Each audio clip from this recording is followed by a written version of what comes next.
Representative Moore, my classmate, Thank you. are recognized. Thank you, Madam. Patriots, buckle up.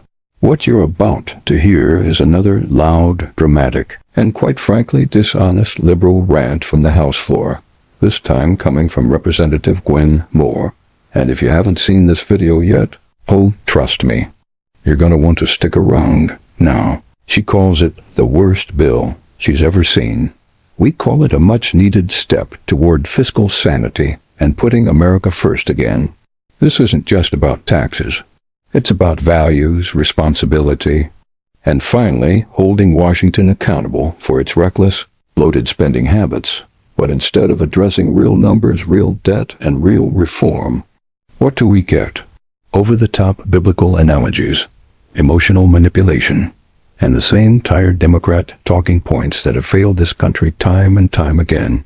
So, in this video, I'm going to break it all down, line by line, lie by lie, and show you why this Republican-backed bill isn't a betrayal of the people, but a course correction America has desperately needed for decades. Because here's the truth, folks, by their deeds you shall know them. And it's the Democrats who've handed us inflation, open borders, debt, dependency, and division. Let's get into it. Thank you, Madam Chair, Fox and Ranking Member McGovern. I'm a little congested here today, so it won't be possible for me to be my loud self. But you know, I'm really glad to be the last one to speak on this distinguished panel, because I think that you've heard two different arguments here. On one hand, you hear about people getting $11,000 more tax breaks at the lower end of the income spectrum. You know, it's all these benefits. And on the other hand, you've heard members talk about the draconian cuts and the impact that it'll have on hospitals and on poor people. So whose report do you believe? And I think that this is the conundrum for the American people. Well, given in my own faith tradition, I look toward Matthew 7:16, which says, by their deeds, you will know them. And no matter what, I know many of us have been here for many years, Madam Chair, more years than you and I have been here. And people have already decided what their legacy in this place will be. But no matter what you think your legacy was, today will seal your legacy.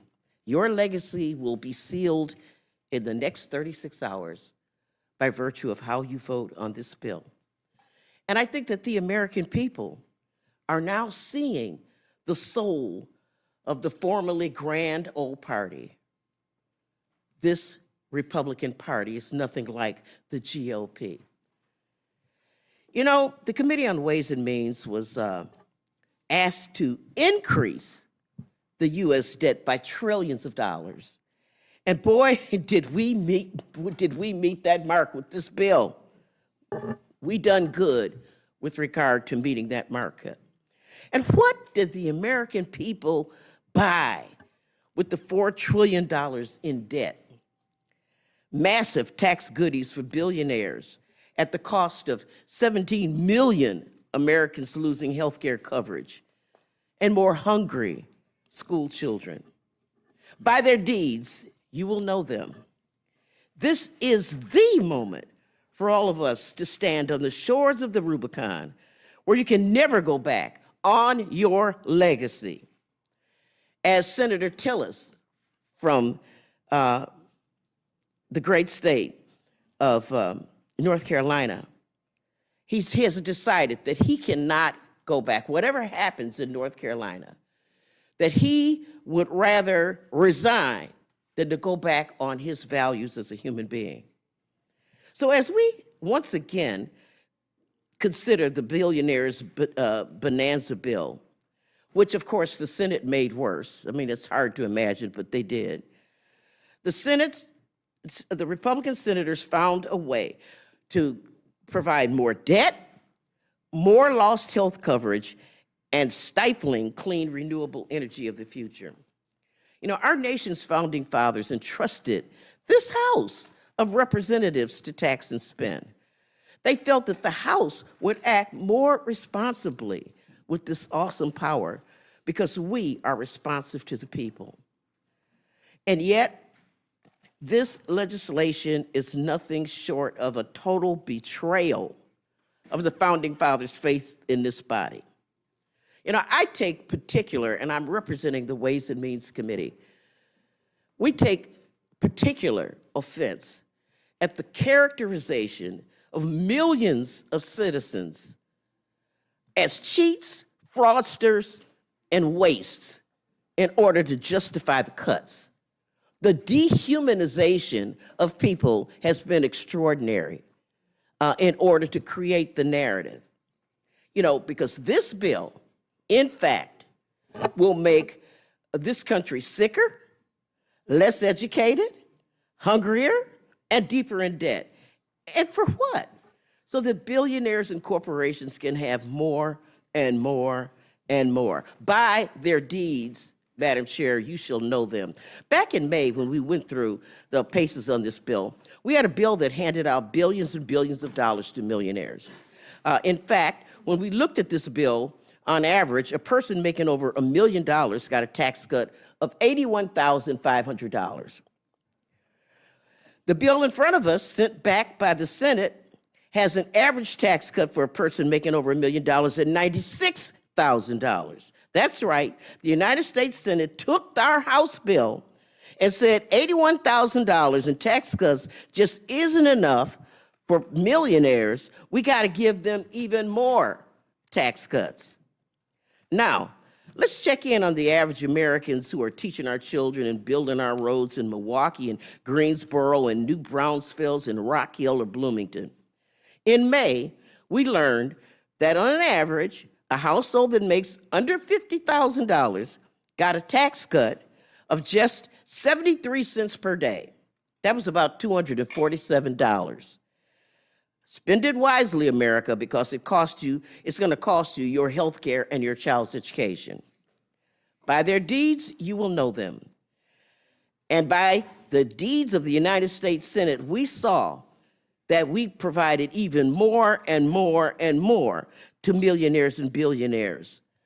The Senate saw that 73 cents a day that we were providing the average American was just too much. So they clawed back a nickel. That's right. If you made under $50,000 on average, you were getting 68 cents a day. That's not even enough to buy a Snickers. And that's what the Senate did. They took away the 73 cents a day and made it 68 cents a day. By their deeds, you shall know them, American people.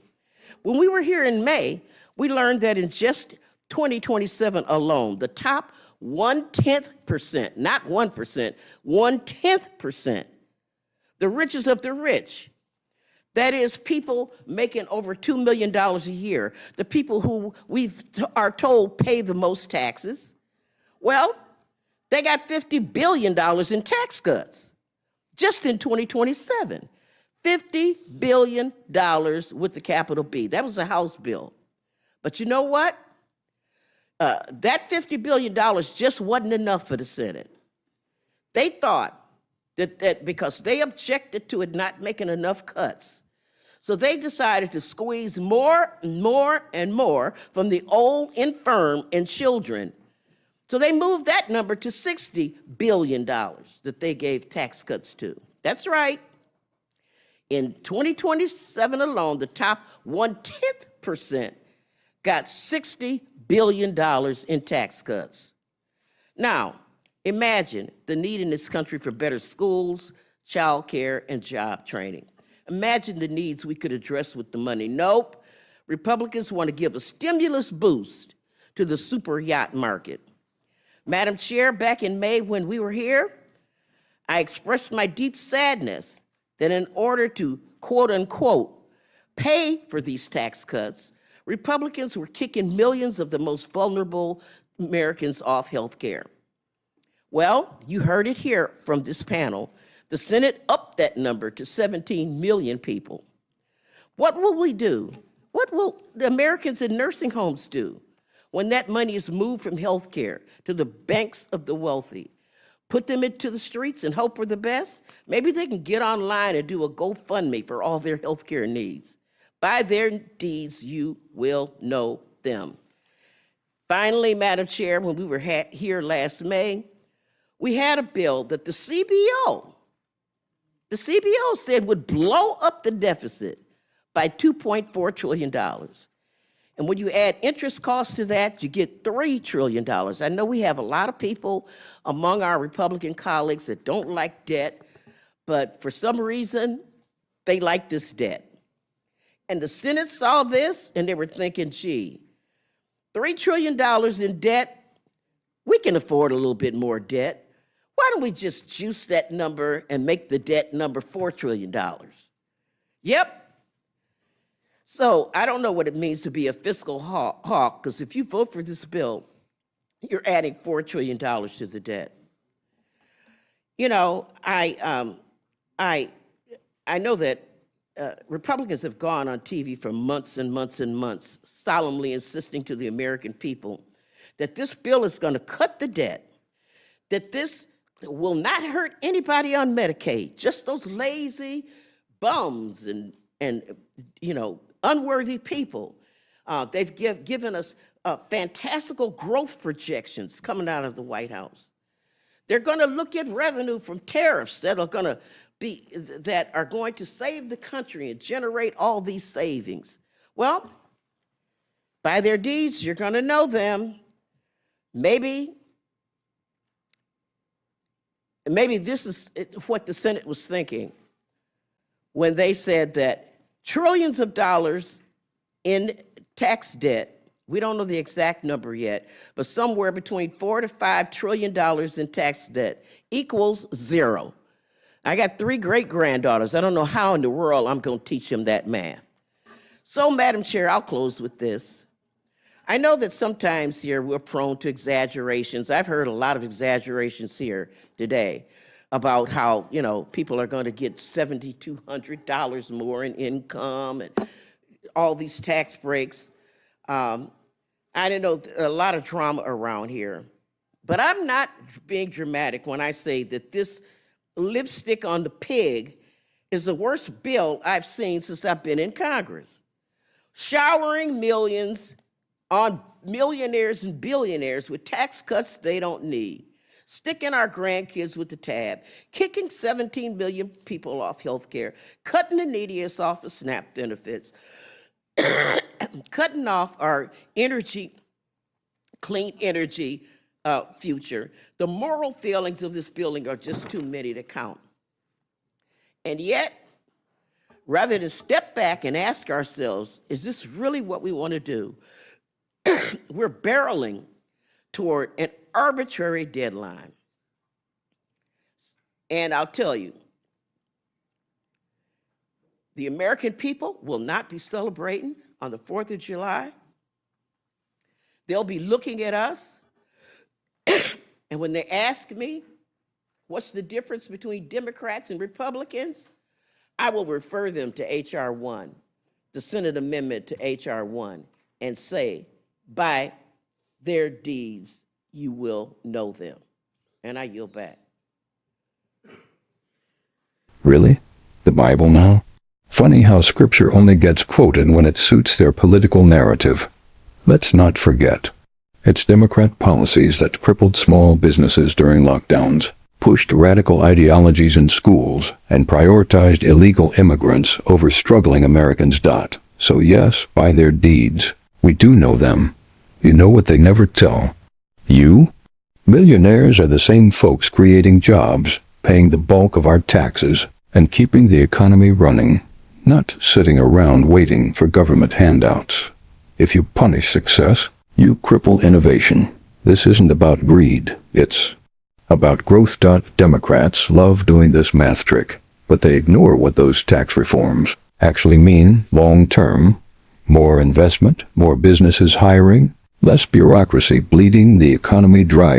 Would you rather get 68 cents a day or a paycheck from a booming economy? That's the real question. Let's be clear. Nobody is being kicked off. Healthcare. This is about reining in Medicaid abuse, waste, and fraud, and getting able-bodied adults back into the workforce.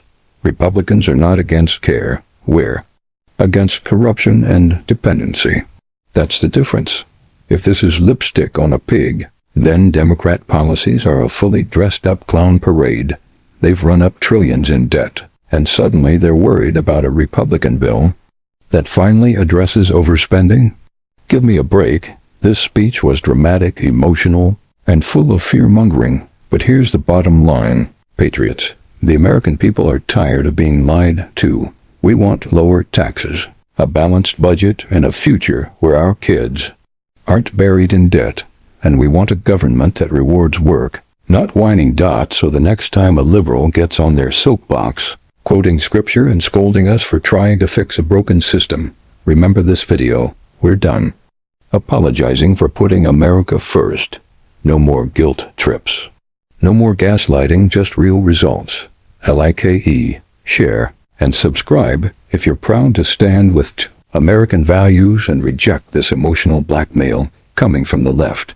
And drop a comment below. Do you support cutting spending and lowering taxes? Or do you believe the fear tactics from the Democrats? Until next time, stay bold, stay free, and God bless the USA.